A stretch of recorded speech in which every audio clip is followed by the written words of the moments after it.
तो कुछ important topic के बारे में बताऊंगा, जैसे कि आप देख सकते हैं कि विद्युत चुंबकीय प्रेरण मींस इलेक्ट्रोमैग्नेटिक इंडक्शन के बारे में आप देख सकते हैं कि वीडियो नंबर 15 है, 15वां लेक्चर हमारा है। हम इतनी सारी टॉपिक पे बात करेंगे, चुंबक, विद्युत चुंबक, चुंबक मैग्नेटिज्म, विद्युत धारा का चुंबकीय प्रभाव मींस क्या हुआ, इलेक्ट्रिक इफेक्ट ऑफ इलेक्ट्रिक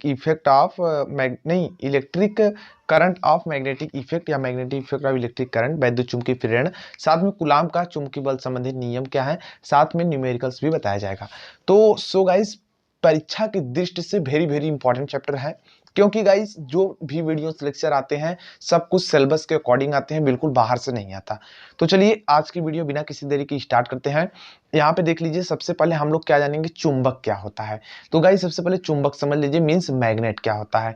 देखिए ऐसा पदार्थ मींस ऐसा कोई पदार्थ होगा जो लौह धातुओं को अपनी ओर आकर्षित करने का गुण रखता है, उसी को हम चुंबक कहते हैं या चुंबक कहलाते हैं। तथा इनमें या इसमें दिशा सूचक का भी गुण होता है, मतलब नॉर्थ एंड साउथ आपका दिशा सूचक का भी इसमें गुण होगा। गाइस हम लोग अपनी अगली टॉपिक जान लेते हैं कि भैया विद्युत चुंबक क्या होता है, मींस इलेक्ट्रोमैग्नेट क्या होता है। देखिए इलेक्ट्रोमैग्नेट कैसे बनाते हैं, आप इसका घर पर भी प्रैक्टिकल कर सकते हैं। देखिए किस प्रकार से परिभाषा होगी, यदि किसी लौह धातु पर, ध्यान दीजिएगा लौह धातु पर, लौह धातु कौन सी, चालक धातु होगी, पर विद्युत तार लपेटकर उसमें विद्युत धारा प्रवाहित की जाए तब संपूर्ण लौह पदार्थ एक चुंबक की भांति कार्य करता है तथा इसे ही विद्युत चुंबक कहते हैं। तथा विद्युत धारा हटा लेने पर इसमें चुंबकत्व का गुण समाप्त हो जाता है। गाइस देखिए इसकी जो परिभाषा बन रही है ना, ठीक इसी तरीके से आप जाइए कॉपर का इंसुलेटिंग वायर लीजिए, मतलब क्या, जिसका मतलब जिस वायर से मोटर की या फैन की, इस तरह की, हालांकि फैन भी एक प्रकार की मोटर ही होती है, उसकी बैंडिंग करते हैं, उस प्रकार के आपको वायर को लेना है और एक लोहे का, मतलब एक जो नट बल्टू आते हैं एक प्रकार से, उस पे लगा करके भैया नर्म लोहा पर लगा करके उसमें डीसी सप्लाई से भी करोगे, मान लो 9 वोल्ट ही आप दे देंगे तो देखेंगे कि भैया वो चुंबक बन जाएगा। और आप मतलब ये नहीं कि एक चक्कर से टर्न लगा करके, एक टर्न लगा करके करें, नहीं, एक चक्कर में बहुत कम काम करेगा, उसमें कम से कम भारी मात्रा में थोड़ा कर देना और वो काम करने लगेगा। आप देखेंगे भैया वो एकदम खींचने के लायक हो चुका है।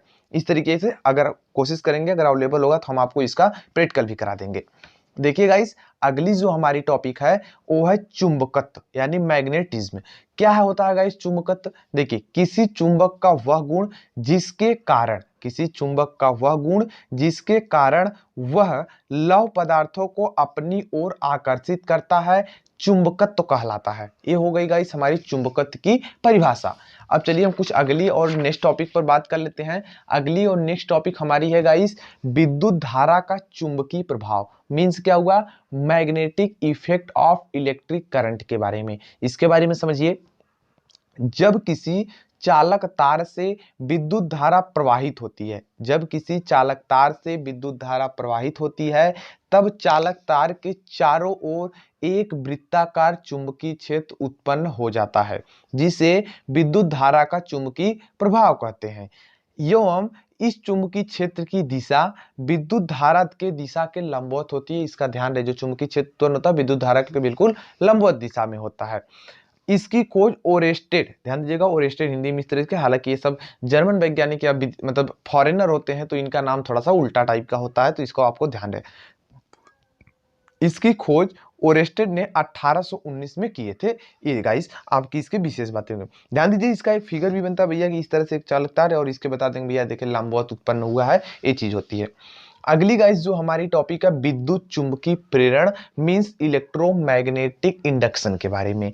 इलेक्ट्रोमैग्नेटिक इंडक्शन क्या होता है समझ लीजिए कि जब किसी चालक तार में चुंबकीय फ्लक्स को परिवर्तित किया जाता है, मींस चेंज किया जाता है, तब फ्लक्स परिवर्तन के कारण चालक तार में एक विद्युत वाहक बल मतलब ईएमएफ इलेक्ट्रोमोटिव फोर्स उत्पन्न हो जाता है, प्रोड्यूस हो जाता है, जिसको हम प्रेरित विद्युत वाहक बल या तो कहें induced electromotive force, induced EMF कहते हैं।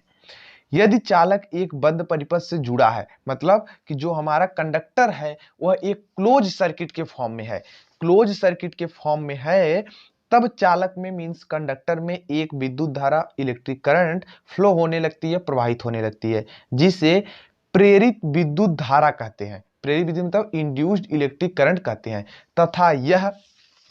तथा यह गाइस क्या है कि तथा यह जो पूरी घटना है, तथा यह पूरी घटना विद्युत चुंबकीय प्रेरण कहलाती है।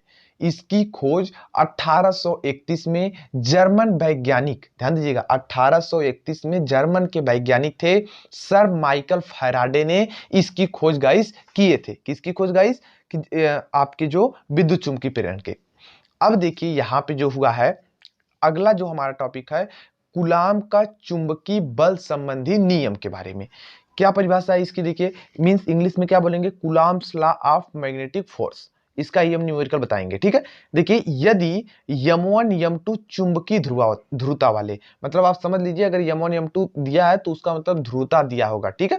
ध्रुवता वाले दो चुंबकीय पोल आपस में स्मॉल डी दूरी पर रखे गए हैं, तब कूलाम के नियमानुसार, यानी कूलाम्स लॉ के अकॉर्डिंग, इसमें दो लॉ है। पहला तो फर्स्ट लॉ के अकॉर्डिंग क्या परिभाषा बनती है उसको समझ लीजिए।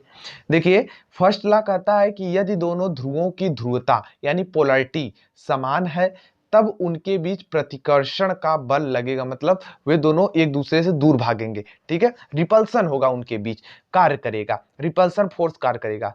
एवं यदि इसकी ध्रुवता मींस पोलैरिटी असमान है, मतलब कि विपरीत है, एक प्रकार से कह सकते हैं, तो क्या होगा गाइस, इनके बीच अट्रैक्शन फोर्स काम करेगा। जैसे आप देख सकते हैं कि अगर नॉर्थ नॉर्थ है तो भैया प्रतिकर्षण होगा, साउथ साउथ है तो प्रतिकर्षण होगा। अगर एक नॉर्थ है और एक साउथ है तब देखिए क्या होगा, अट्रैक्शन का यहाँ पे दिखाया गया है।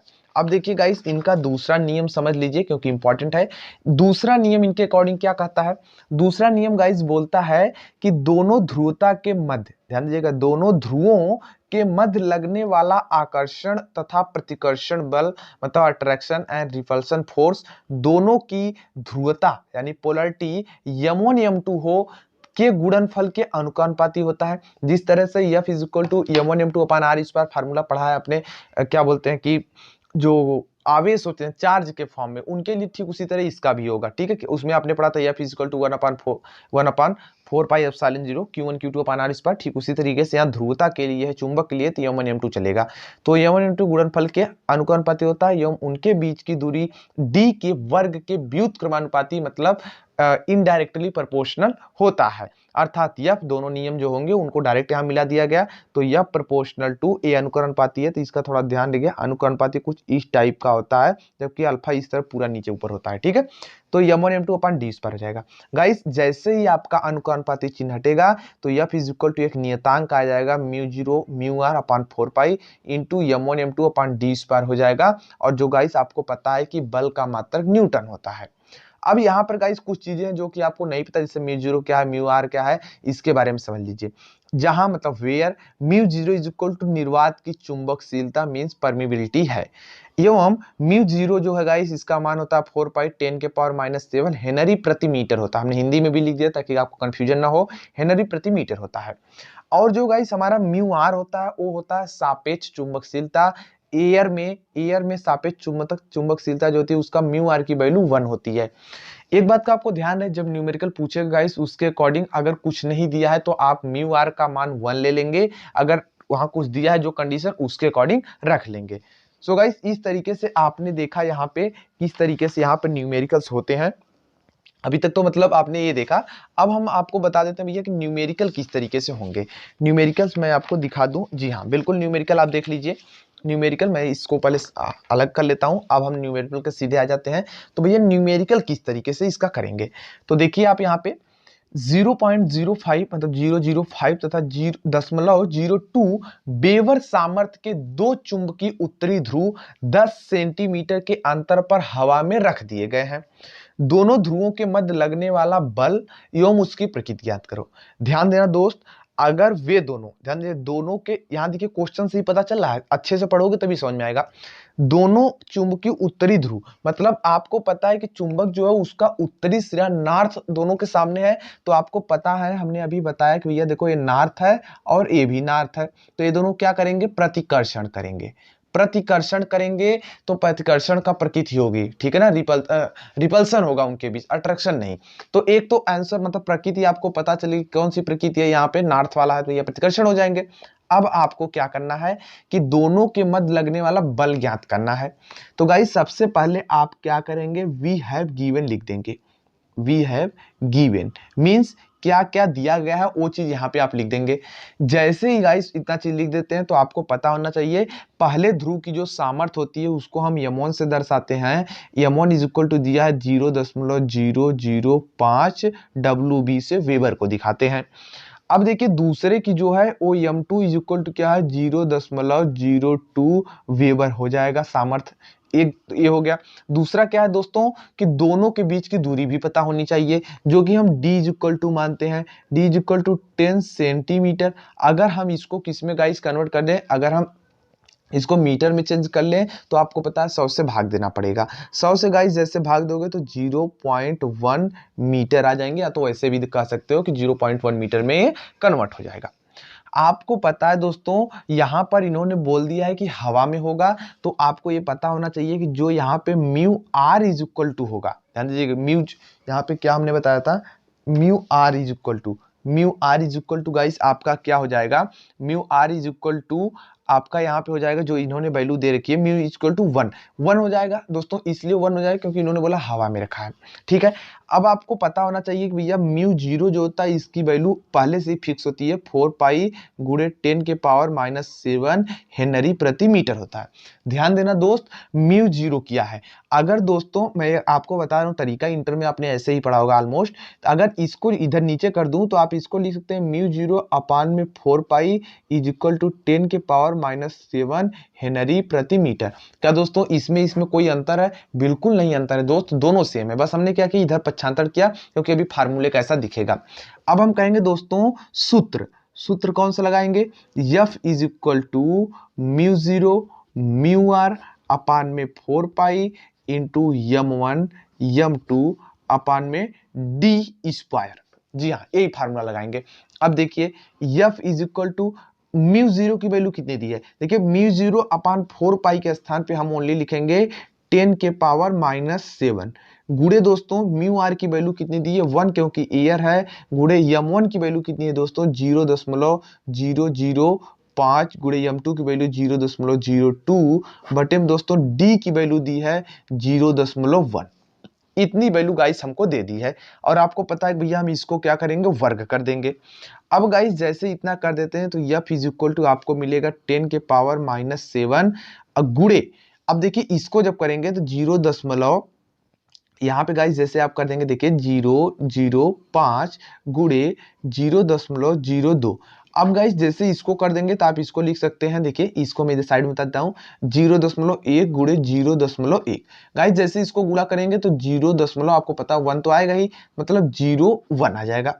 मतलब क्या हुआ गाइस, यहाँ से 2 स्थान तक आपके यहाँ से कट जाएंगे, ठीक है, तो 2 स्थान पे आपका चला जाएगा, तो मतलब क्या हो जाएगा 0.01 हो जाएगा। एक बार गाइस हम क्या करते हैं कि कैल्सी से भी चेक कर लेते हैं कि भैया गलत है या सही है, ठीक है, क्योंकि भाई कैल्सी जरूरी है और यहाँ पे भाई इस वाले पेपर में आप कैल्सी ले जा सकते हैं। मैंने देखिए यहाँ कैल्सी भी रख रखा है, तो हम गाइस क्या कर रहे हैं 0.1 मल्टीप्लाई 0.1 इज इक्वल टू देख सकते हैं बिल्कुल यही आया है और हमने यहाँ पे लिखा है। अब गाइस क्या होगा यहाँ पे देखिए ए वाला जो दशमलव है ना इस वाले से कैंसिल हो जाएगा, देखिए इस वाले दशमलव से पूरा कैंसिल हो गया, तो आपका F इज इक्वल टू क्या वैल्यू आ गई, F इज इक्वल टू 10 के पावर -7 इज इक्वल गुणे आपका बचेगा, ये तो खत्म होगा तो यहाँ बचेगा 0.005 गुणे 2 बचेगा। अब इसका गाइस मल्टीप्लीकेशन जब कर लेंगे तो देख लीजिए कितना आएगा 0.005 मल्टीप्लाई 2, तो देख सकते हैं गाइस कितना आएगा, यहाँ पे 2 अंक पे आ जाएंगे, देखिए इतने अंक पे आ जाएंगे दशमलव, तो क्या हो जाएंगे F इज इक्वल टू हो जाएंगे 10 के पावर -7 हो जाएंगे गुणे 0.01 हो जाएंगे। अब guys F is equal to क्या आ जाएगा, यहाँ से 2 स्थान तो दशमलव होगा, इसका मतलब क्या है गाइस 0.01 का मतलब होता है 10 के पावर -2।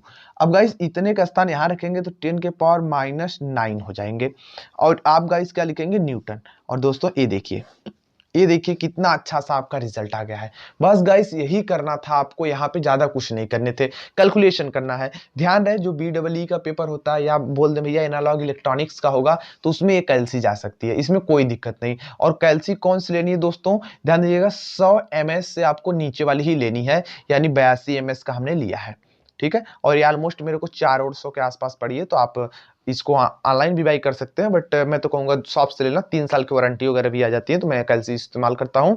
चलिए दोस्तों, अभी तक तो हमने एक आंसर बताया, एक ही न्यूमेरिकल बताया, चलिए दूसरा मैं न्यूमेरिकल बता देता हूं आपको। आपके सामने लिखा गया न्यूमेरिकल, कहा जा रहा है दोस्तों कि वायु में स्थित 5 गुणे 10⁻³ वेबर प्रबलता वाले किसी चुंबकीय ध्रुव से 50 सेमी दूरी पर स्थित किसी बिंदु पर चुंबकीय क्षेत्र की तीव्रता ज्ञात कीजिए। तो गाइस देखिए इस समय क्या होगा, चुंबकीय क्षेत्र की तीव्रता इस कंडीशन में, देखिए यहां पर तो ये वाला फार्मूला नहीं आया है, लेकिन कुछ उसी तरीके का बिल्कुल फार्मूला यहां पे इस्तेमाल करेंगे गाइस। जो इसके लिए किसी बिंदु पर चुंबकीय क्षेत्र की तीव्रता, ध्यान दीजिएगा क्या होता है फार्मूला, किसी बिंदु पर चुंबकीय, किसी बिंदु पर चुंबकीय क्षेत्र की तीव्रता, क्षेत्र की तीव्रता, तीव्रता का क्या सूत्र होता है, H इज इक्वल टू दोस्तों होता है m μ0 अपान में 4πd²। जी हाँ बिल्कुल यही होता है। अब गाइस यहां पर देखिए इतना प्रबलता वाले मतलब यम का मान दे दिया इन्होंने, यम की वैल्यू दे दी है दोस्तों 5 गुणे 10⁻³ वेबर, इतनी चीज दे दी है गाइस। इसके बाद दिया इन्होंने अभिष्ट दूरी, अभिष्ट दूरी मतलब क्या गाइस, यहाँ पे डी की वैल्यू दी है, डी की वैल्यू इन्होंने दिया 50 सेंटीमीटर। अब गाइस इसको जब मीटर में कन्वर्ट करोगे तो 0.5 मीटर में हो जाएगा, जैसे अभी हमने पिछले वाले क्वेश्चन में किया था। इतनी चीज आपको पता होना चाहिए दोस्तों। हमने μ0 की वैल्यू पहले से फिक्स होती है, मैंने बताया 4π गुणे 10⁻⁷ हेनरी प्रति मीटर। एक बात का ध्यान रहे, ये सभी यूनिट एक ही मतलब पद्धति में होती हैं, इसका आपको ध्यान रहे, ठीक है। तो अब देखिए, अब आप फार्मूला सूत्र करने के लिए बिल्कुल रेडी हैं, तो सूत्र H is equal to m μ0 upon 4πd² हो जाएगा। अब देखिए सबकी वैल्यू रख लीजिए, H is equal to m की वैल्यू कितनी है दोस्तों, 5 गुणे 10⁻³ गुणे, यहाँ पे देखिए μ0 की वैल्यू कितनी है, μ0 की वैल्यू दोस्तों 4π गुणे 10⁻⁷ बटे में यहाँ पे 4π हो जाएगा, गुणे d की वैल्यू कितना है दोस्तों 0.5 गुणे 0.5, मतलब 2 बार वर्ग किए। अब देखिए 4π से 4π दोस्तों कैंसिल हो गया, H इज इक्वल टू कितना आ गया, देखिए H इज इक्वल टू, अब यहाँ देखिए थोड़ा सा मल्टीप्लीकेशन वगैरह कर लीजिए तो काफी अच्छा रहेगा। अब देखिए 0.5 मल्टीप्लाई बाई 0.5, ये देखिए कैल्शियम मैंने फिट कर लिया, इक्वल टू दबाते हैं तो इतना आएगा गाइस। मतलब क्या हुआ यहाँ पे 5 गुणे 10⁻⁻10 हो जाएगा, और यहाँ पे बचेंगे 0.25 बचेंगे दोस्तों, इतनी चीज हमारी बच जाएगी। अब देखिए अब आपको क्या यहाँ पे करनी है गाइस, यहाँ पे अब आपके पास ओनली बचेगा कि अब इसको थोड़ा सरल करते हैं। देखिए 5 × 25 मतलब क्या हुआ गाइस, आपका बचा यहाँ पर 1/10.5 बच गया, यहाँ पे देख सकते हैं 0.5 बच गया, और ऊपर क्या बचा 10 के पावर माइनस यहाँ पे 10 बचा हुआ है, ठीक है।